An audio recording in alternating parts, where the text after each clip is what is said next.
All right. Hey, folks, this is our first episode of Rough Cut. I'm Anthony Jones. I'll let my man right here introduce himself a little bit, and we'll get started. All right. And I'm Jarius Glover. All Um, right. Again, my name is Jarius Glover. This is our first episode of Rough Cuts. Just a little bit about myself. I'm a highly motivated, confident professional with a relentless passion for emerging technologies. My background has been I've worked on a couple of projects regarding to threat and vulnerability management, incident response, and also digital forensics.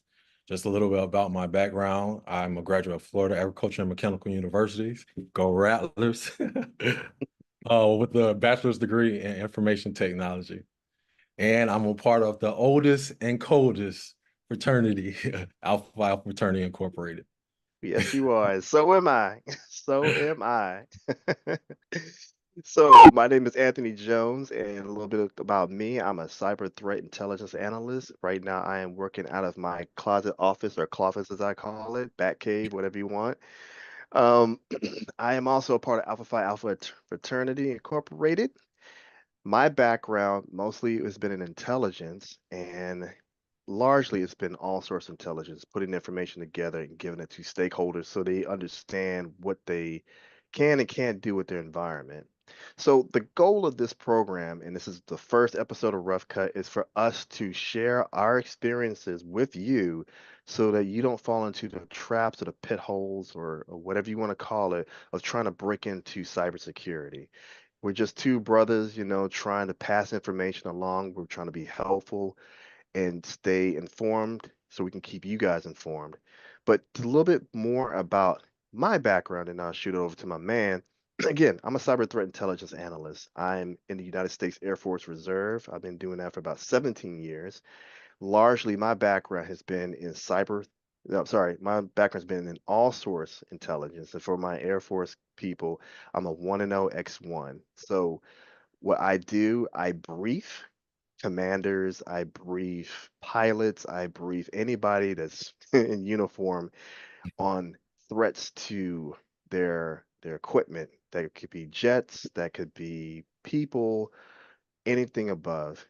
About 7 years ago, I switched over from all source intelligence to cyber threat intelligence when the Virginia Air National Guard had an opportunity for me to support cyber. They opened up a cyber operations center or cyber operations squadron, which is basically a militarized version of an incident response team. They needed a intel guy to come in and tell them about the threats. I was more than happy to because cyber was the next up and coming thing. It's never going away. There's always going to be, somebody trying to break into something. And I figured, hey, this is a great opportunity to learn and possibly grow into another field and stay ahead of that wave of getting into a different career field. So I did that, had an opportunity to support several bases in terms of network defense and security. I again gave briefings to commanders. I had a chance to be on a joint task force back in 2020 when COVID really broke out, and I was helping to defend the Commonwealth of Virginia's cyber network. It was interesting, working from home. You know, none of us has really worked from home like that until that point, and going to meetings, giving my inputs, try to pass along information like indicators of compromise, talk about possibly what could happen to devices, specifically medical devices. And right now, as it stands, I support a hospital called Wellstar Hospital Systems in Marietta, Georgia, from remote.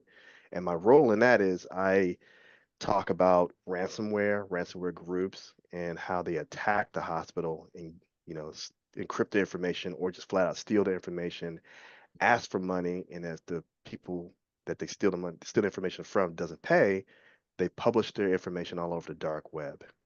So my world has been ransomware so far, PHI, PII, all the alphabet soup, information, just to kind of cap that up there. My typical day is I'll do a lot of research, a lot of reports, a lot of collaborations between teams, between my team, threat detection and response, information security, anybody else in between, leadership, just to keep them all informed. Right. I love it. I mean, it's interesting, and especially in the healthcare sector, because to be honest, people are gonna pay. They're gonna pay the fee Right. because lives are on the line, right? Yeah.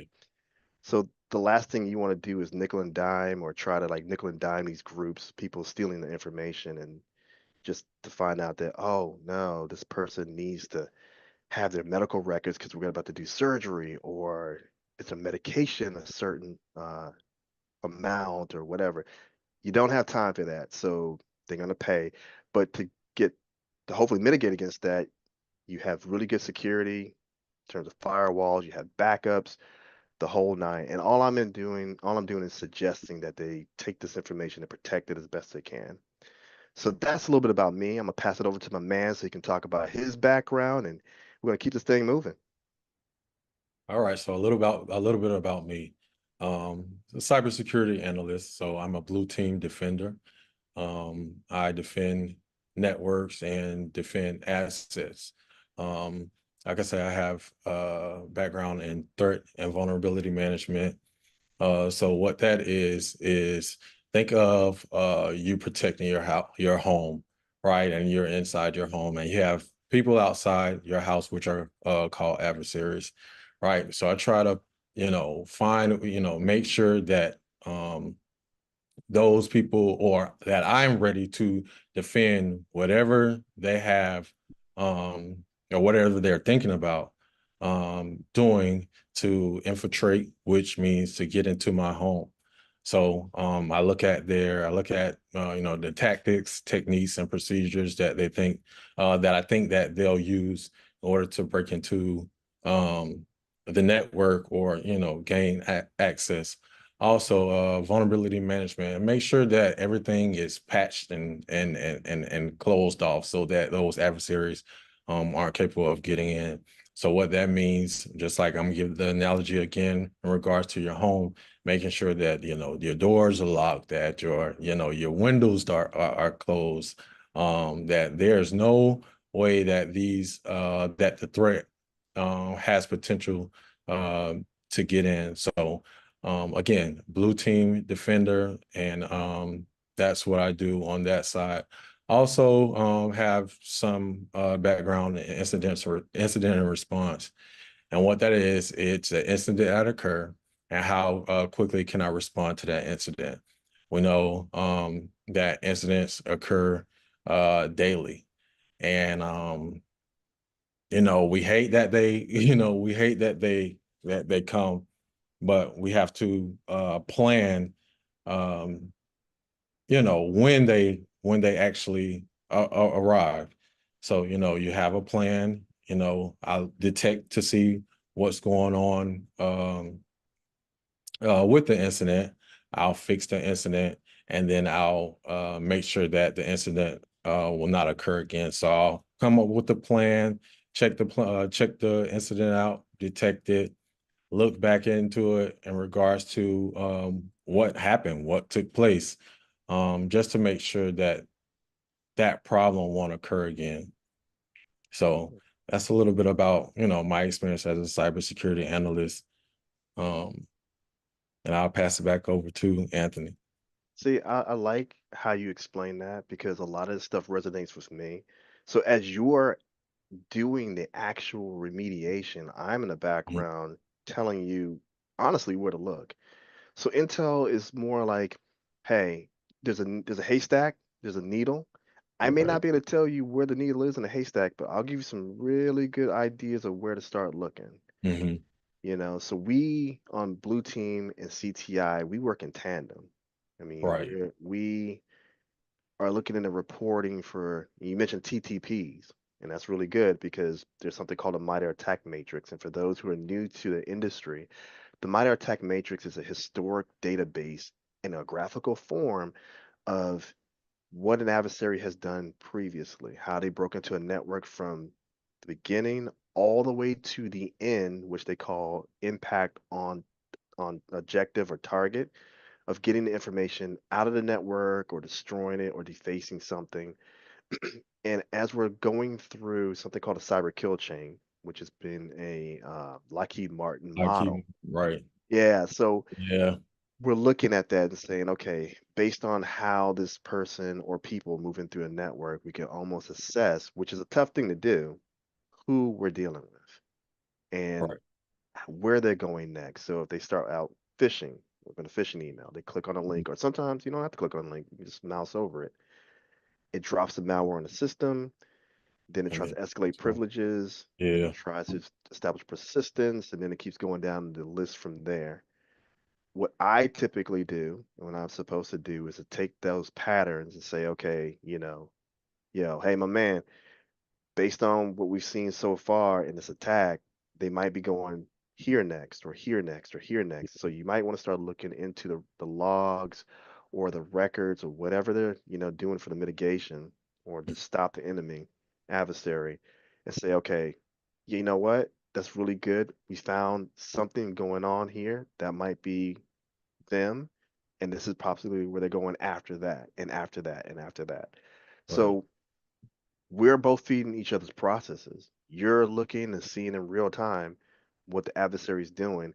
I'm looking at historics and seeing what they've done in the past. And In hopefully, the if we put that past, yeah, stuff together, then you and exactly. I can go ahead and cut them off before they go further down the kill chain or further into the system.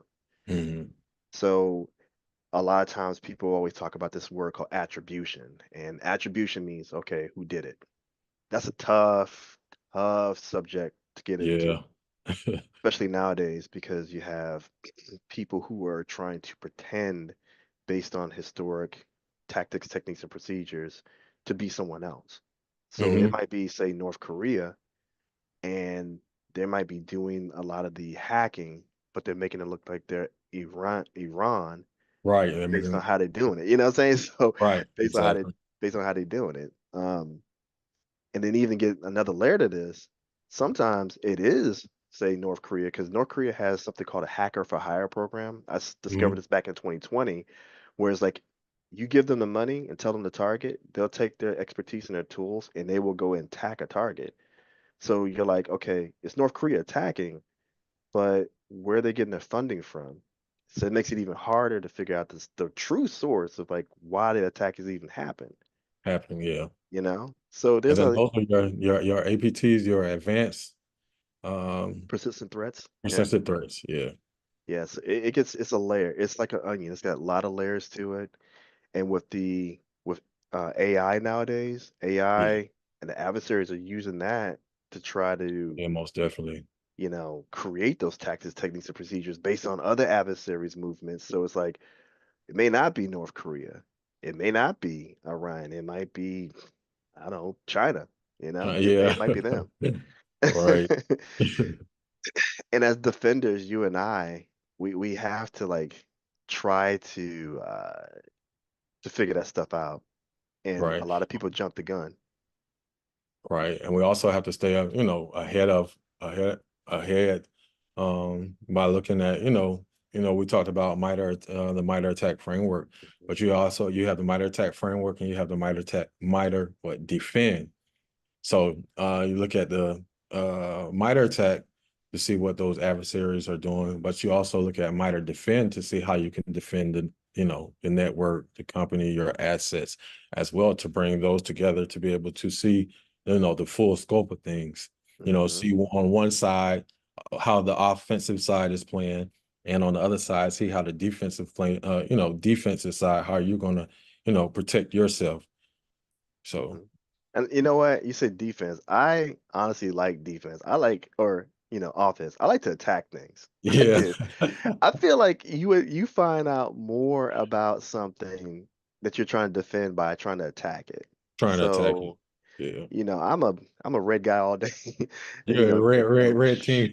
quiet as kept. I'm a red guy all day. Like, what I'm saying? You give me a box to hack into, Right. based on what I know, I'll attack that all day long. And one day I want, I'm going to learn, both sides of uh both sides of the field, bring it together, which will be your purple team. For the ones that don't know, you have three sides, blue team, red team and your purple team. So, once you learn both, you're right there in the middle in that purple space. So you know what the offense side is about to do or actually doing, and you know how to respond as well. Exactly. And you do that by having exercises. You have to practice this stuff over and over again and make sure that it's relevant to what the adversary is actually doing. Yeah, I've been on a lot of exercises where you have people who are putting them together. And it's like, oh, this is kind of really cool to see if they can respond to it. And like, okay, that's fine, but is that actually what is going on in the real world, what the in the adversary real is world, actually yeah, doing? Because if it's not, exactly. we're wasting a lot of time here.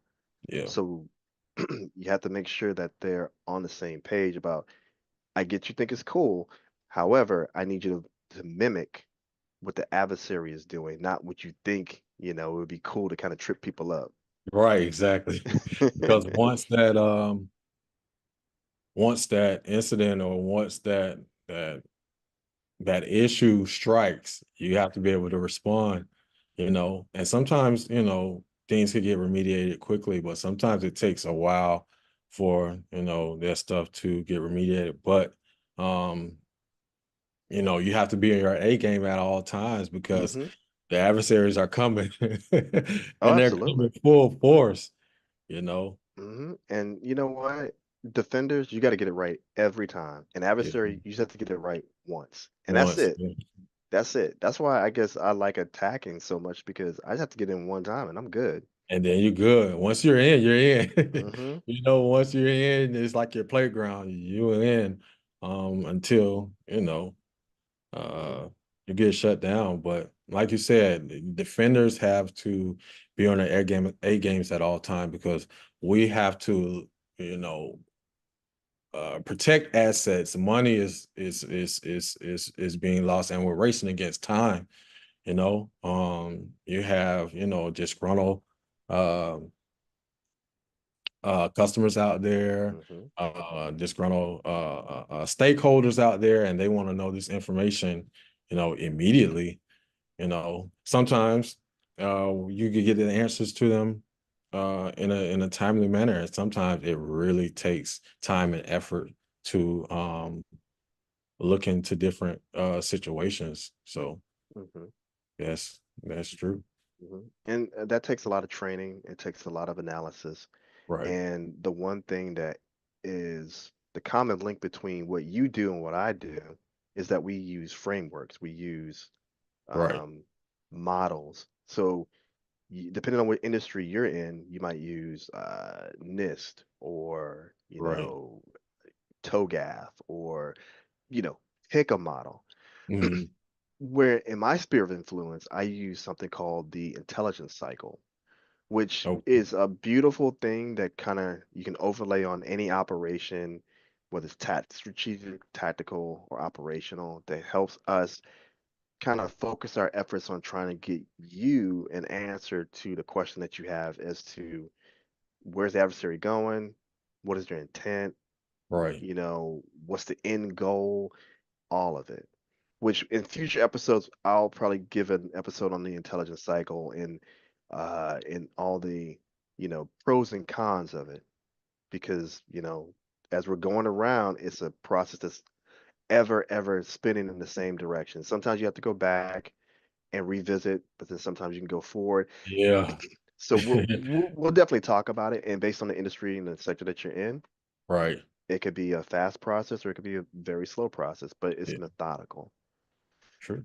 Yeah. So let's go ahead and change gears a little bit. And what Okay. I want to do, I want to start talking about and give the audience an idea of our backgrounds. And since I'm, have been talking for a little bit, I'm gonna let you go first.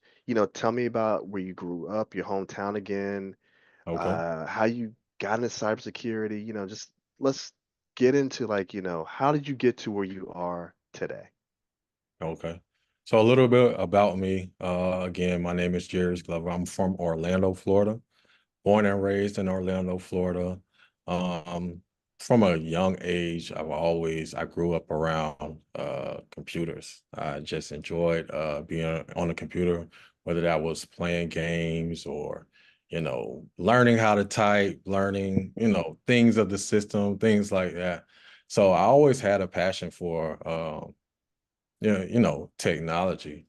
Like I said, I went to Florida A&M University. I grew up in a household full of HBCU graduates and Nice. HBCU fans. So that was my experience growing up. One thing that led me to a HBCU, I tell this story all the time, was growing up watching a different world, seeing people that Yeah. look like me excel in an environment um, from uh, where we weren't supposed to be in. Mhm. I'm just keep it raw and cut. Things were set in place for young men and women that looked like me, weren't, going off to excelling. And seeing those college students excel in the things that they went through in life, working, um, networking, joining different organizations, going to class, being around people in the dorms, things like that. It just looked so exciting to me. And I'm like, I gotta be that. I have to go there. I have to go there. So, as I matriculated through,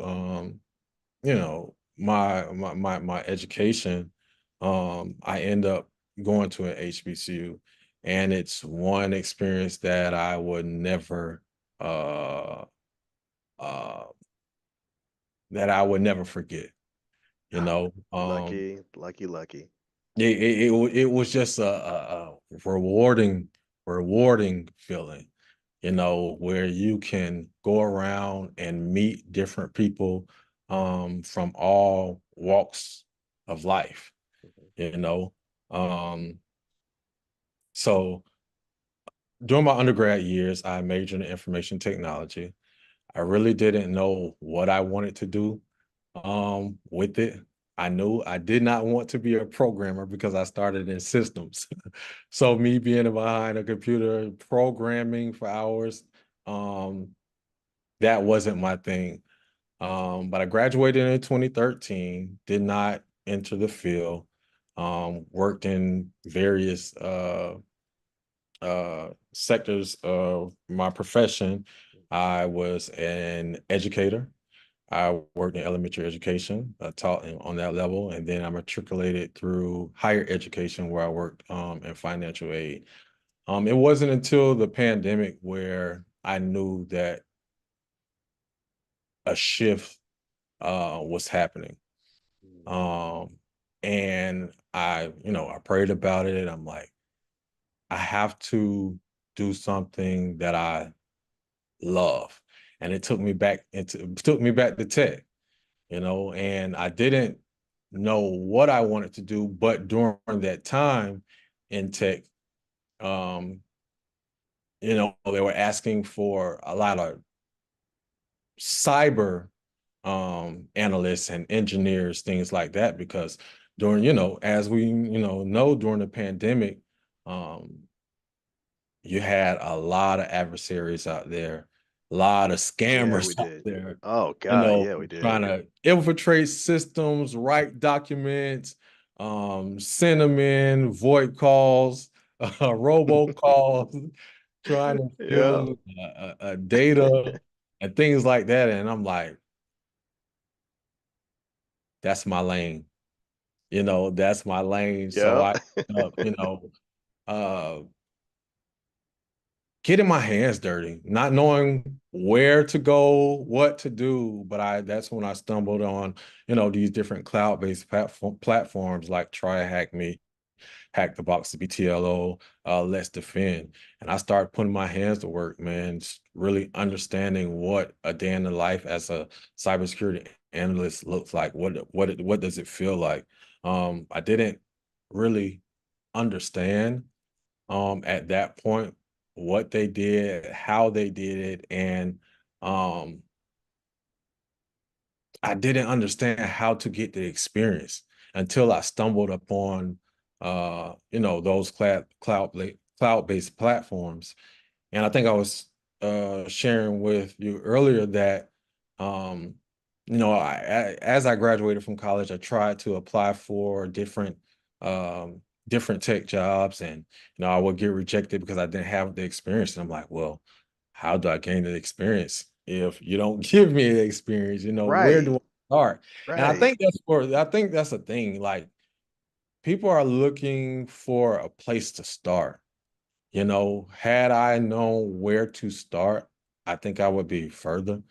Um, but it's that starting point that people are looking for to get their hands dirty, So, that's just a little bit about, me and my journey in regards to where I am today.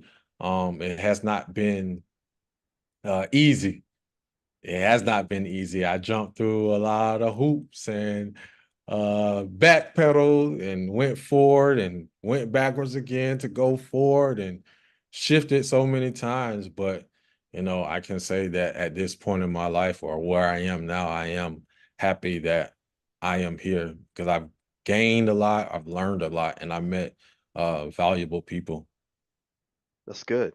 You know Yeah. what? There's a couple of things that you said in there. And one I want to address. I grew up watching a different world too. And it was funny because my brother, my older brother, he a different world scared him about going to college. Really? Yeah, he was like, man, I don't know about this college thing, man. I mean, I see how they're doing it. I don't know if it's for me. I mean, he ended up going and he got his, first of 4 degrees out of it, Right, so right. but yeah, different world scared him. I didn't think about it. I mean, I watched the show and I was like, you know what? That's just to me, college was just it was what? It was a high school with just a bigger library and more people. That's Right, all it was for right, me. I was right. like, I'm gonna study Yep. just as hard in college as I did in high school. It's In just high school. Yeah, more that's people that I true. don't know in a bigger library. Exactly. The thing is, you had so much freedom, though. I think that was a thing for Oh, me. I saw that those, college students had a lot of freedom. I'm like, I need a little bit of that.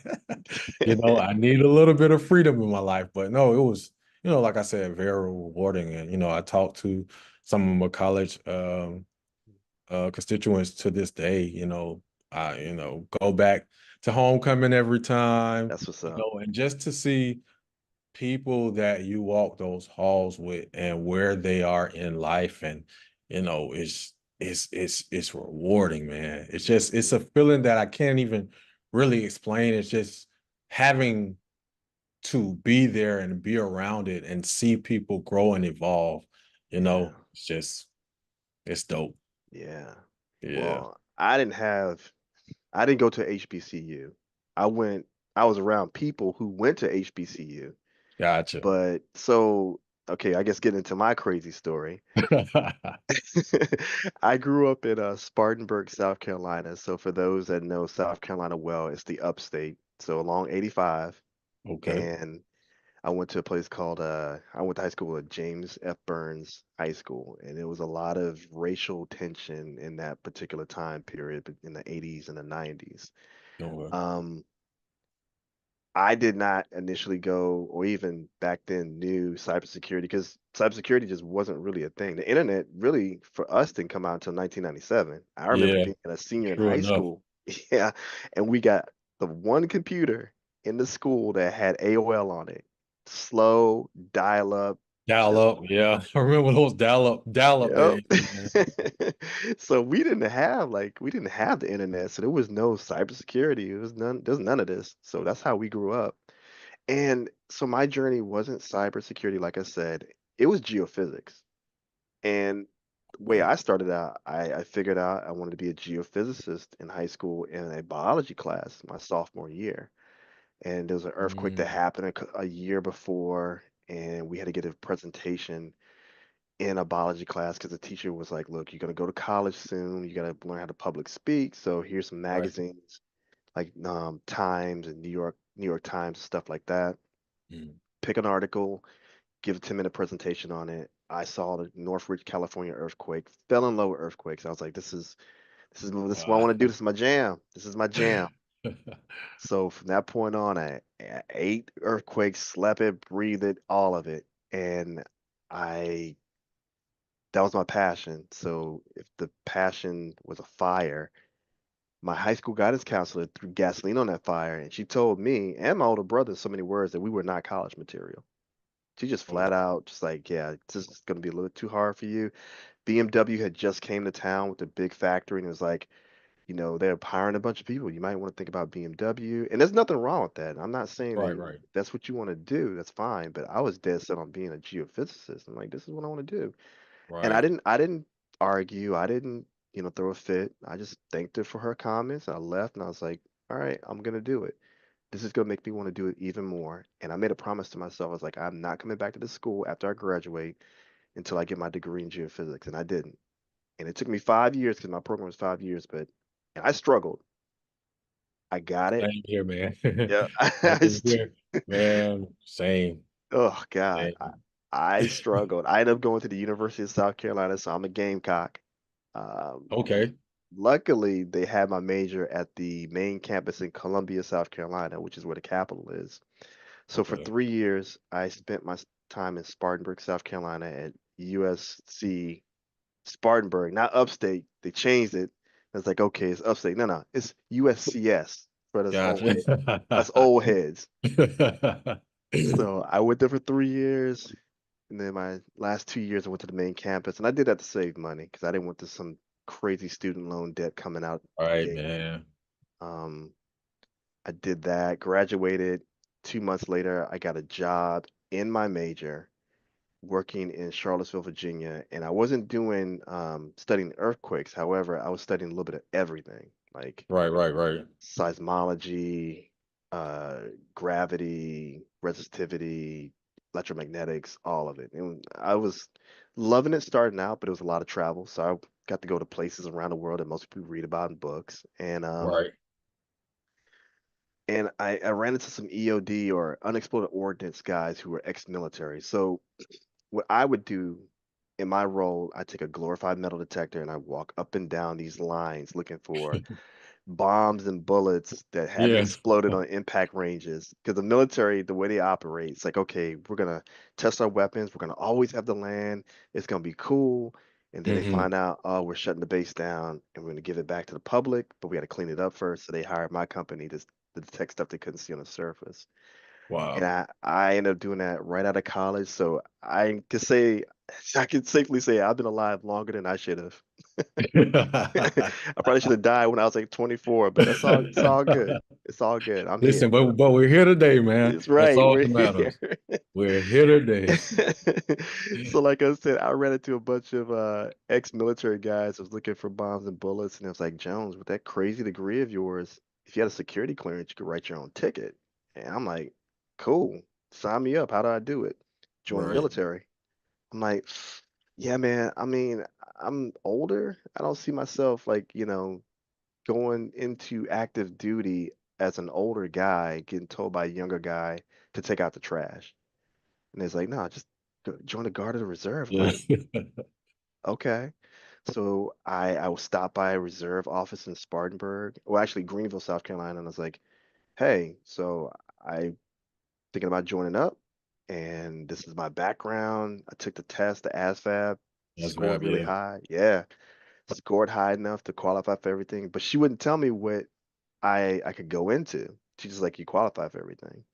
And of course, she wanted me going to explosive ordnance disposal, and I'm like, nah, man, I got to be alive to use that clearance, Exactly. right? And she's like, oh, well, it's a $15,000 signing bonus. I'm like, yeah, but again, I got to be alive to spend the money. Alive to exactly. True enough. So eventually we did that song and dance and going around in circles for like 2 minutes. I was like, look, I'm gonna go online, try to figure out some jobs in the Air Force with some security clearance. I'll come back and let you know.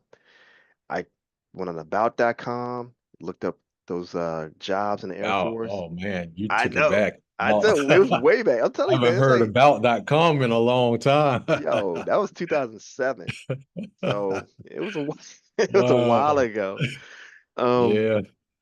and I picked a bunch of excuse me, jobs, and one of them happened to be intelligence, but I didn't know what intelligence really was other than like I'm thinking James Bond 007 type Right. stuff. Exactly. Let me And teach. And luckily, my first boss, he saw enough in me that he wanted to hire me off the bat. And he's like, okay, I want to go ahead and give you the job. I went to basic training as a, oh God, almost 30-year-old. I went to technical school. I learned how to get up in front of people in public, speak a lot more and brief and Yeah. do PowerPoints. Came back, fell in love with intelligence, and then left geophysics for Intel. Wow. I just went, I mean, total career change. Just went ahead, just both feet. Total career change. Yeah.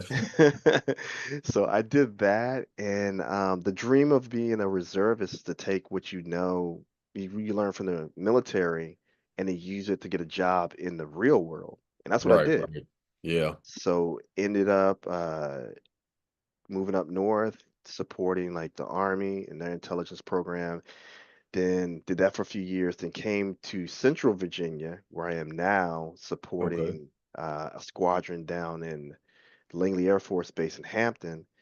Spent most of my career there, just kind of bouncing around. And then that at that point, the Air National Guard here in Virginia opened up their cyber operations squadron, like I said a little bit earlier in the episode, and I did that. I mean, COVID hit, and I started running into these Another thing. guys. Yeah. Yeah. And the thing that kind of really took me by surprise, I ran into most of the people who were cyber defenders, cybersecurity people Hmm. who had an associate's degree. And mind you, I had 6 degrees by the time I got over there on that side. And they were making 6 figures, working from home, Let's talk about it. right? And I'm just like, wait, hold on. I got 6 degrees right up here and I ain't making 6 figures. Like, what am I doing with my life? Yeah.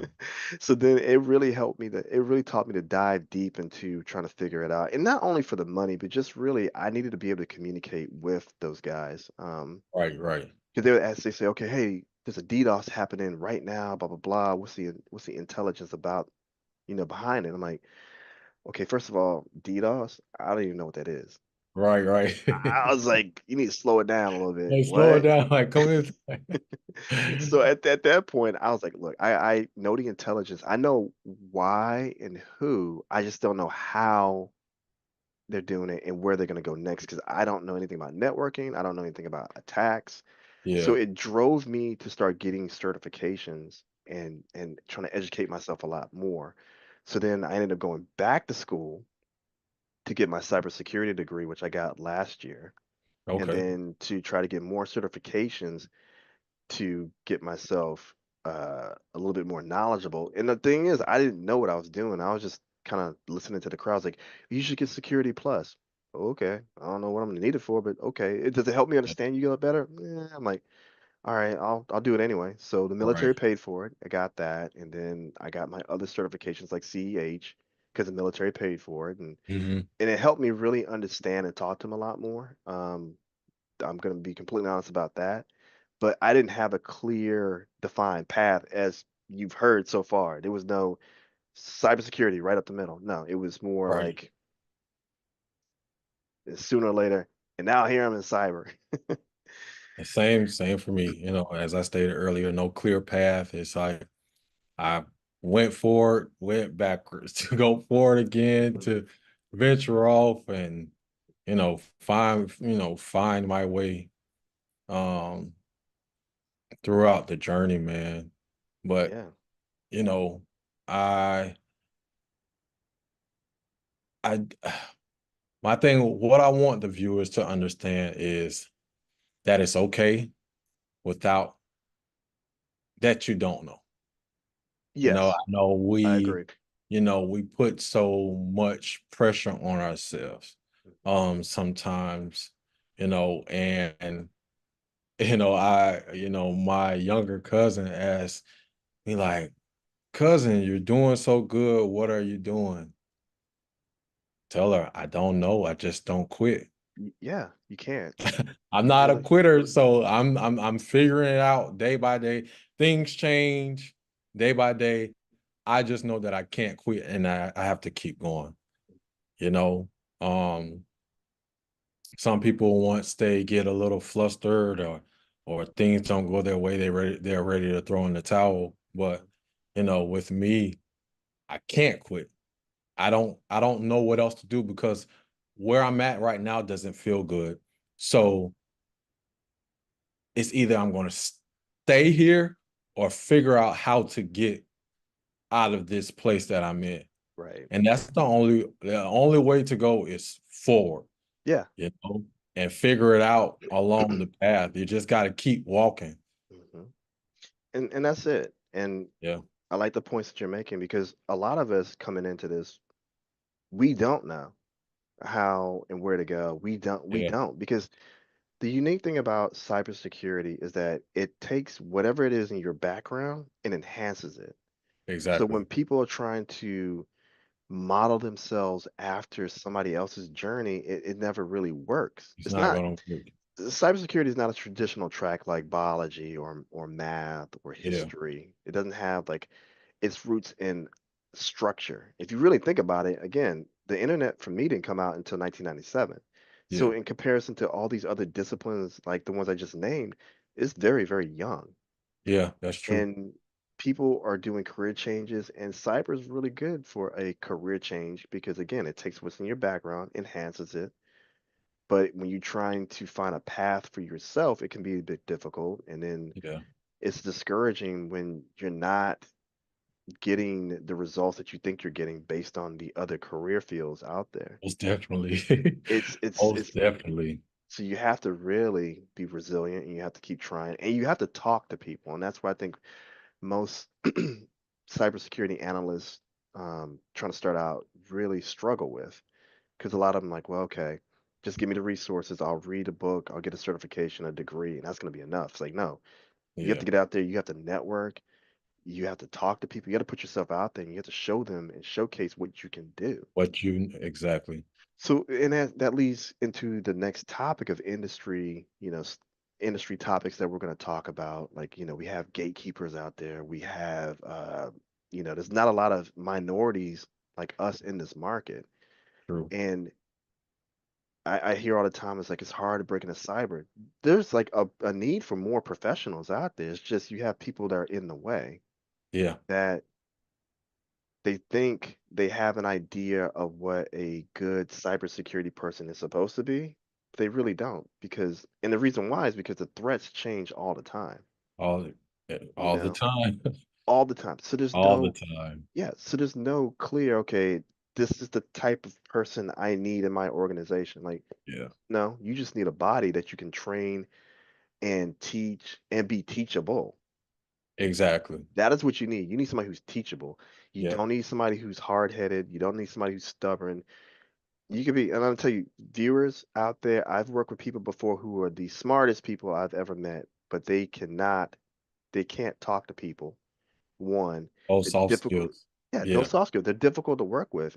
Yeah. And I don't care how smart you are. If you're difficult to work with, then you know what? We'll figure it out. I met people, I'd say I would rather spend 10 days figuring out a program or a problem that would take me 10 minutes of talking to you to figure out just because your attitude and the way you carry Right. yourself is so unapproachable.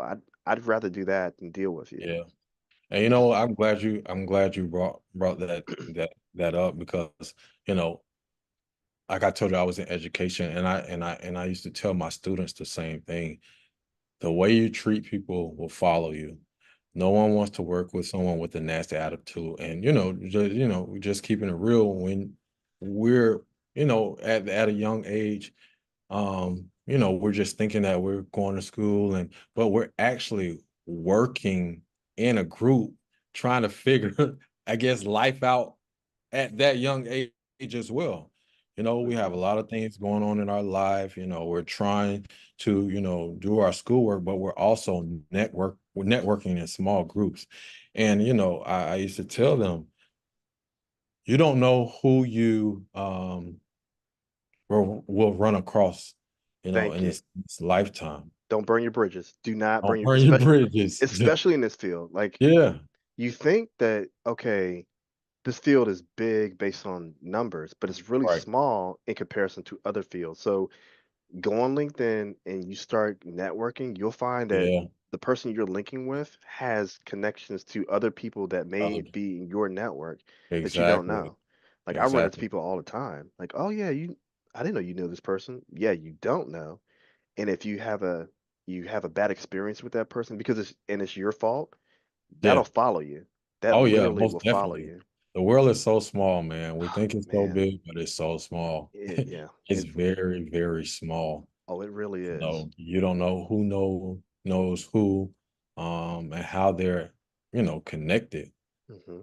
So, you just have to, like you were just stating earlier, I'd rather spend 10 minutes, but your attitude, and your approach to different situations and things like that. Um, and then you have a positive one will take you a long way. Exactly. Definitely take you a long way. So let's talk about the gatekeepers for a Yeah. second. And Mhm. for those that don't know what gatekeepers are, those are the people who have access access to information and resources, but they choose to keep it for themselves or parse it out to people that they like because they feel as if I give too many of these resources out, it's not enough for me. And in cybersecurity, that's not the case. I mean, there is no reason to hold on to a resource or a job posting or information to bolster yourself because you're not going to get a raise, you're not going to get a bonus, it's not going to hurt the bottom line for yourself or your company by sharing information. I would say the only thing that would hurt you is unless you have a candidate that didn't do your homework on and you just recommend it and they come into the company and Right. And then really do just something stupid or right. they just they put a very bad foot in front of them and it's like, oh well, Exactly. you recommended them, that's a reflection on you. That's the only thing I would say that gatekeeping, I mean, gatekeeping is not a great thing, but Right. I would say most people gatekeep for that reason. But there's no reason to hold on to information. That's why I'm all about sharing. Sharing information. Right. Mm. It doesn't do anything for me by holding on to the fact that, oh, we have a position here in this company and I don't put that out there. Because I'll tell you what, there's been weeks where we're swamped with work and it's like we need more people. We Like we need more people. I literally. need an extra hand. I could take an extra hand. Exactly. We need more people. I mean, Right. come on. Like let's Yeah. bring in this person wants to work. We have the need. Let's put them together. Let's do it. Yeah. But there's ways around gatekeepers, and one of the ways that you can do that, I'm a big proponent of LinkedIn. Like I love that platform. Yeah. And and LinkedIn is one of those things that works for you while you're sleeping, while you're working on your other job, while you're out there doing like recreational activities, whatever. Yeah. And I always tell people like, share, and post all the time. Like just do that because the algorithm works in the way of the more you put yourself out there, the more it bumps you up to the top in other people's news feeds and everything like that. Right. Exactly. Network with everybody that you can. Yeah. Even when you're not on LinkedIn, get yourself like a digital business card and just start talking. That's where go to conferences, put yourself out there Yeah. because when people get to know you, get the feel for you, and especially start trusting you, and if you're doing enough presentations or going to events to donate your time, that really is not a lot of time, and showing that you care and going out in the community and wanting to help, Mhm. somebody will see you. Somebody will see you. Yeah, most definitely. They'll see you and they're like, you know Most what? definitely. I like this dude. I like this chick. Right. I see what you're doing. You're willing to help. Let's talk about it. Let's talk a little bit. Right. Right. And that's what you're trying to do. So that's one way to get around those gatekeepers that hold on to information. Right. And again, for us in our community, it's how they always say you have to work twice as hard for half as much. Yeah. You really do. You really And you do. do. Yeah. And you got to put your best foot forward, um, and be always on top of your game. You're gonna have a bad day here and there, but you have to be able to recover from that. You have to resiliency is key. You have to be able to recover. Don't sit on it. Give yourself time, think about it, and then move forward. Exactly. Um, Exactly. and if you can't get through one door, keep knocking, you Oh know. yeah. Keep knocking. Still, somebody's gonna answer. Hmm. Somebody will answer, and it's tough, you know. It's again, like I said, it's not easy, but if you want it, you'll continue to seek it. I know a lot of people, you hear cybersecurity and it's like, oh, that's where the money at. Same thing with pharmacy. Oh, that's where the money at. I gotta tell people, if you're in it for the money, you're here for the wrong reason. 100%. You I are here think for the wrong reason. I think anything that you're in it strictly for the money, you're in it for the Mhm. wrong reason because the Yeah, money could go away if you're exactly. not there for the passion of it. And I think money does get you things and advances your cause. Exactly. You gotta Most eat, definitely. you gotta sleep on a bed or whatever you want to Right, sleep on. You gotta right. have food, shelter, and all that. But Exactly. if you're passionate about what you do, the money will find you. It Exactly, because literally. you're still evolving. So you're continuously learning. Mhm, If you haven't put any effort in, you want all this money with no effort. How does that make sense, you know? exactly. And honestly, the way it goes in my world, I'd rather have options than money. I'd rather have the option to Most move from one definitely. position to another, from one organization to another seamlessly You versus seamlessly.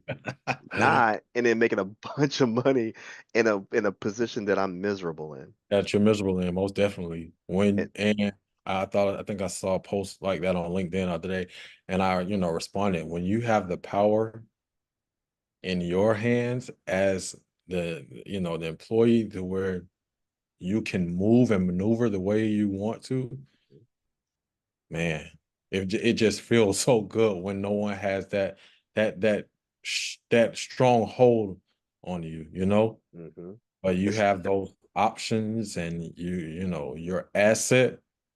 Yeah, man. yeah, it gets to a point, I always joke about this. When you go into work, it's almost like every day is your last day. It's Right. like, okay, You I'm just know here because I'm trying to help you out. I exactly. I want this job, but I don't need this job. But I want this job. But just Right. know I have options. I could go somewhere Options. else. Yeah. I'm passionate about what I do, so don't play with me. And that's the best feeling, man. That is the best feeling to Hmm. have, knowing that you have those options and knowing that no one has that stronghold again over you. I know some people are big on titles, Yeah. and that's one thing that really grinds my gears these days because you know you have this title, so you think you're top notch. But if you don't know how to lead, then your title means nothing to me because I can run circles around you. As Yeah. a leader, I'm here to help and service you, Hmm. not, not the other way around. Because as a leader, I want to see you succeed, and you succeed. And Hmm. if I don't see you succeeding, I'm not doing my job. Exactly. I should want to lift you as high as you can go, Hmm. because there's no limit on what you can do and what you know. Exactly. You empower your people and your people empower Exactly. you. And that's the Yeah. way it should go. But I see a Yeah. lot of leaders out there that just think it's a one-way street. I'm here, you're supporting me. So it's an upward flow. It's goes back and forth, back and Yeah. forth. But those aren't leaders. They're not. They Those really are not aren't. leaders. They're You know, not. they hold the title because but those aren't leaders, Hmm. you know? You're right. You know, So, you're absolutely right. But so we've talked about a lot. Let's go ahead and talk about a future project that you and I will be working on that I mentioned earlier. okay. So for the viewers out there, what we're trying to do to showcase one, to validate that, we both know what we're doing. Right. We want to go ahead and put on a demonstration, a project. So I'm gonna let my man talk about, it first, and then I'll go ahead and put in my 2 cents about it, and then at that point, we'll go from there. So I think we talked about, a lot on this episode. And one concentration that I think I spoke about earlier, and if I didn't, is digital forensics. Um, that's one area that I do, um, that I have been working in. And on our next episode, I want to talk about and dive in a little bit about the background of digital forensics. What is digital forensics? What tools and resources we use in order to investigate under to detect what's going on, you know, on on a system and a crime scene, things like that, that analysts use every day. So that will be on our next episode, and it will be a demonstration shown to you of our findings. And I think Anthony spoke about it earlier, finding a needle in a haystack. As you uncovering and going through different findings, you have to dive deep into, uncovering mysteries and, you know, finding findings. And, it could be the simplest thing to get to, but it takes a lot of, looking through different files, maybe using different tools, um, you know, reaching out to, different professionals to help you uncover those findings. So that will be our next, you know, uh, topic in regards to our next episode. And if Anthony wants to elaborate on, what we'll be doing next, you have the floor. Absolutely. So, like you said, digital forensics. And for those that are in the field or new to the field, we're really kind of walking down the incident response. So, if something happens, like for instance, there are files being exfiltrated or taken out of an organization or being encrypted and taken out of organization, a digital forensics person will try to capture or uncover how and when that information is being extracted. So for my portion of it, as he's feeding me historics or artifacts of his findings, I'm going into the intelligence and trying to figure out, okay, based on the method they used in order to do all of it, this is possibly what they'll do next. Because a lot of people think that adversaries do one thing. Okay, I'm going to steal files, I'm going to steal files, I'm going to steal files. No, it's not the case. Yeah.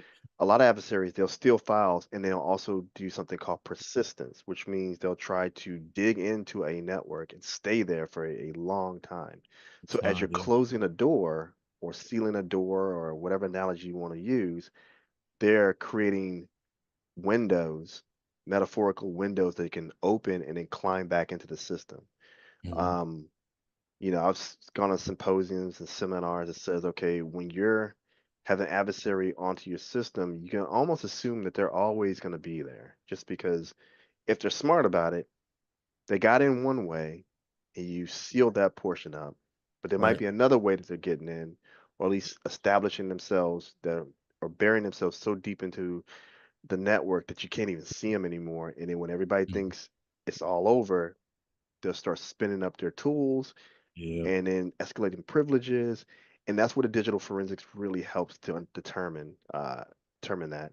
So taking a look at administrator accounts, there might be something that will happen that day, say a request that administrator will do that may or may not make any sense. And this is where a lot of the coordination and a lot of the communication comes into play. Because if you're not talking to one another, you're missing a lot of information that could Right. help Right. stop that attack or find Exactly. that adversary. So what we're going to try to do is walk down that incident response. I mean, we're going to strip away a lot of the layers of it and get to the meat and potatoes of it. So there's not going to be a let's call stakeholders to Right. to a boardroom and talk about. Right. No, we're going to start with the actual analysis of it. And we're going to Right. try to, you know, screenshot or do some type of screen capturing technology to show that, hey, this is how the process goes. And I think in real time, there's not a lot of information or a lot of tools or training out there that does that. And that's what we're going to try to do. So you Right. see Right. both sides of it. As he's hunting, threat hunting is what he's doing. I'm doing threat research. So I can enhance his threat hunt. Right. And then afterwards, when he finds the person on the network or people on the network, Right. we can kick them out or segment the network so they can't affect everything else. And then afterwards, we'll have a hot wash where we talk about the pros and cons, the good and bad, uglies that we did or didn't do, things we could do better, as a good organization should do. Right. I know a lot of people try to glaze over it and try to write the report. There's a lot of holes in it, and at that point, it's like, okay, this is going to happen again because we're not capturing the information. But that's what we're going to try to do. So in the next episode, we're going to really try to walk through the process of what we're going to do, and then maybe in the next episode, we'll have like the screen captures and the actual. Okay, here's what we're doing, step by step by step by step.